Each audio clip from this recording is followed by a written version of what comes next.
சாராள் தனது 127வது வயதில் கானான் தேசத்திலுள்ள எபிரோனில் கீரியாத் அர்பா மரித்தார்.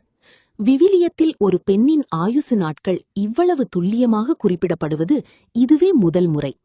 தன் வாழ்நாள் முழுவதும் விசுவாசத்தில் துணையாயிருந்த சாராளின் மரணம் ஆபிரகாமை பெரிதும் பாதித்தது. அவர் சாராளுக்காக துக்கித்து கண்ணீர் விட்டு அழுதார்.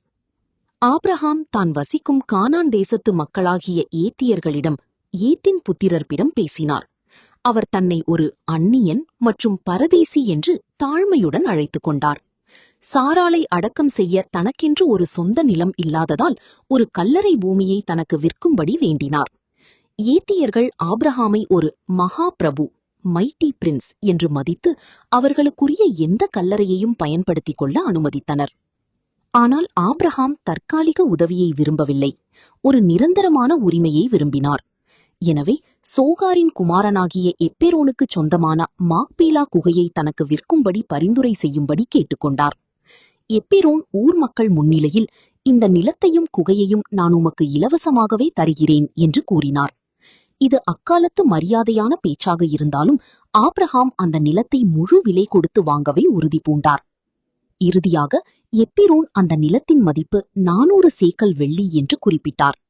ஆபிரகாம் எவ்வித பேரம் பேசலுமின்றி வர்த்தகரிடத்தில் செல்லத்தக்க 400 சேக்கல் வெள்ளியை எடையிட்டு எப்பெரோனிடம் கொடுத்தார்.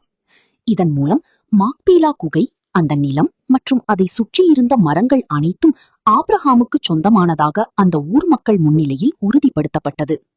முறைப்படி நிலம் கையகப்படுத்தப்பட்ட பிறகு ஆபிரகாம் தன் மனைவியாகிய சாராளை மாக்பீலா குகையில் அடக்கம் செய்தார். இது வெறும் ஒரு கல்லறை மட்டுமல்ல, தேவன் ஆபிரகாமுக்கு வாக்குத்தத்தம் செய்த கானான் தேசத்தில் அவர் முறைப்படி விலைக்கு வாங்கி பெற்ற முதல் சொத்தாகும்.